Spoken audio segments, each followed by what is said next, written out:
నగర గీతం పాఠ్యాంశ ప్రవేశికను చూసినట్లయితే దృష్టిని బట్టి సృష్టి గోచరిస్తుంది. మనం చూసే విధానాన్ని బట్టి ప్రపంచం అనేది మనకు కనబడుతుంది. కొందరిని కొన్ని సన్నివేశాలు విశేషంగా ఆకర్షిస్తాయి. సహృదయుడు ప్రతి కదలిక నుంచి ప్రేరణ పొందుతాడు. మంచి హృదయం ఉన్నటువంటి మనిషి జీవితంలో జరిగే ప్రతి కదలిక నుంచి కూడా ఇన్స్పైర్ అవుతాడు, ప్రేరణ పొందుతాడు. అతనికి భాష ఆయుధమైతే భావం కవితా రూపం సంతరించుకుంటుంది. నగరంలోని మూలాలను కవి హృదయం ఎట్లా దర్శించిందో అలిశెట్టి మినీ కవితలు మన కళ్ళకు కడుతుంది, కళ్ళకు కనబడేలాగా చూపిస్తుంది. మనసు కిటికీ తెరిచి చూస్తే అక్షరాల వెనుక అనంత దృశ్యాలు కనిపిస్తాయి. ఇది పాఠ్యాంశం యొక్క ప్రవేశిక. పాఠ్యాంశంలోకి వెళితే ఈ మినీ కవితలో ఎలా ఉంది పాఠం అనేది మనము చదివి నేర్చుకుందాం. నగారా మోగిందా నయాగారా ముగిందా, 4 రోడ్ల కూడలిలో ఏమది, అదే నగరారణ్య మోడు నరుడి జీవన కోశ. నగారా మోగిందా అంటే పెద్ద ఢంకా శబ్దం మోగిందా, నయాగారా ముగిందా నయాగారా జలపాతం దుంగిందా అన్నంత హడావిడిగా ఈ నగరం అనేది పరిగెడుతుంది. 4 రోడ్ల కూడలిలో 4 రోడ్లు కలిసేటటువంటి ప్రదేశంలో ఏమది అంటే ఎక్కువగా ట్రాఫిక్ జామ్ అవుతుంది కదా, అలా కవిగారు వివరించడం జరిగింది. అదే నగరారణ్య ఓరు, అదే నగరము అరణ్యాన్ని తలపిస్తున్నటువంటి ఓరు అని ఇక్కడ వివరణ. నరుడి జీవన కోశ, నరుడి యొక్క జీవితం యొక్క బాధ పెద్ద శబ్దం లాగా వినిపిస్తుంది అని ఈ కవిత యొక్క భావము. తల్లి ఒడి వంటి పల్లెసీమలు వదిలి, తల్లి ఒడి వంటి అంటే తల్లి ఒడి లాంటి పల్లెల్ని వదిలి, పల్లెసీమలు వదిలి తరలి వచ్చినటువంటి పేద రైతులు ఇనపెట్టె లాంటి పట్టణాల్లో ఊపిరాడని బ్రతుకులు. ఇనపెట్టె లాంటి అంటే బంధించినటువంటి పట్టణాల్లో ఊపిరాడకుండా ఉన్నటువంటి బ్రతుకులు. నగరంలో ప్రతి మనిషికి పఠనీయ గ్రంథమే. నగరంలో చూసినట్లయితే ప్రతి మనిషి కూడా మనము చదివి తెలుసుకోదగినటువంటి ఒక గ్రంథం లాంటి వాడే. మరి నీ బతుకు పేజీలు తిరగేసేది ఎవరు, మరి నీ యొక్క జీవితం యొక్క పేజీలు తిరగేసేది ఎవరు అంటే ఒక పేజీ అయిపోయి ఇంకో పేజీ ఎవరు తిరగేస్తారు, జీవితం ఎలా ముందుకెళ్తుందో అని అలిశెట్టి ప్రభాకర్ గారు వివరించడం జరిగింది.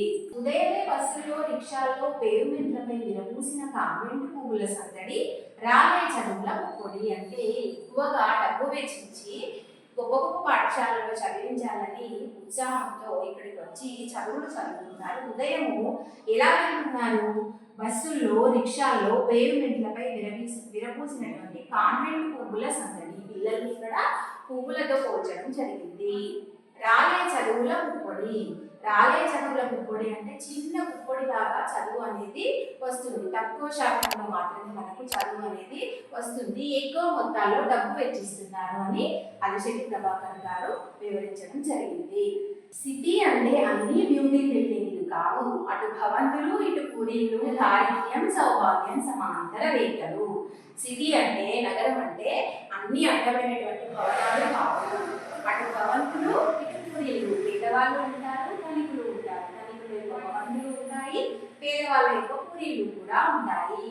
దారిద్ర్యము సౌభాగ్యము, డబ్బు ఉన్నవాళ్ళు లేని వాళ్ళు సమాంతర రేఖల్లా ఒకేలాగా ప్యారలల్ గా ఉంటారు. ఇది వెరైటీ సమస్యల మనుషుల సమ్మేళన కోలాహలము, అందరూ కలిసి ఉన్నటువంటి మనుషుల యొక్క కోలాహలము, అల్లరి అనేది నగరంలో కనబడుతుంది. ఎంత చేసినా ఎవరికి తీరిక దక్కదు, కోరిక చిక్కదు. అంటే ఎంత కష్టపడ్డా కూడా సమయం అనేది ఉండదు, అనుకున్నటువంటి కోరిక అనేది చిక్కదు. వచ్చేటటువంటి ఆ తక్కువ సంపాదనతో కోరికలు తీర్చుకోవడానికి కూడా సరిపోని సంపాదన అనేది నగరంలో ఉంటుంది అని ఇక్కడ వివరించడం జరిగింది. మెర్క్యూరీ నవ్వులు, పాదరసం నడకలు, కొందరికి 2 కాళ్ళు, రిక్షా వాళ్ళకి 3 కాళ్ళు, ఉన్న వాళ్ళకి 4 కాళ్ళు. మెర్క్యూరీ నవ్వులు అంటే ఆర్టిఫిషియల్ గా కనపడేటటువంటి నవ్వులు, మనస్ఫూర్తిగా నవ్వలేని నవ్వులు.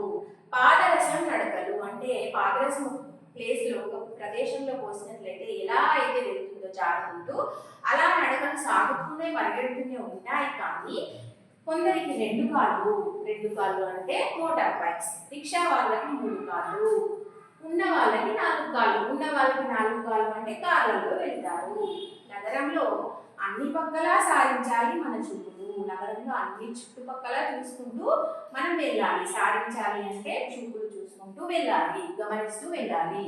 మహానగరాల రోడ్లకి మరణం 4 వైపులా, అంత జాగ్రత్తగా వెళ్ళినా కూడా మహానగరంలో మరణం నాలుగు వైపులా, అంటే ఏ ప్రమాదం ఎప్పుడు పొంచి ఉందో తెలియదు అని కవి గారి వివరణ.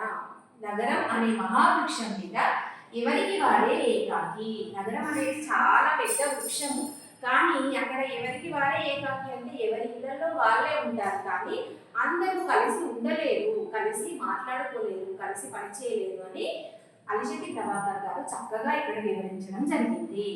నగరం అర్థం కాని రసాయనశాల, అంటే ప్రయోగాలు చేసేటటువంటి రసాయనశాల ఎలా ఉంటుందో అర్థం కాకుండా అలా నగరం అనేది మనకు ఎవరికి కూడా అర్థం కాదు.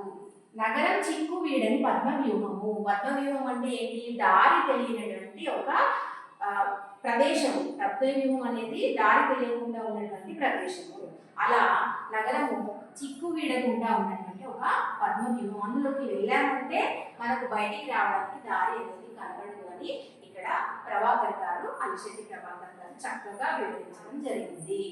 ఇలా అలిశెట్టి ప్రభాకర్ గారు చెప్పినటువంటి నగర గీతం పాఠ్యాంశం నుంచి ఏం నేర్చుకున్నాం? నగరంలో హడావుడి ఎక్కువగా ఉంటుంది, జాగ్రత్తగా ఉండాలి.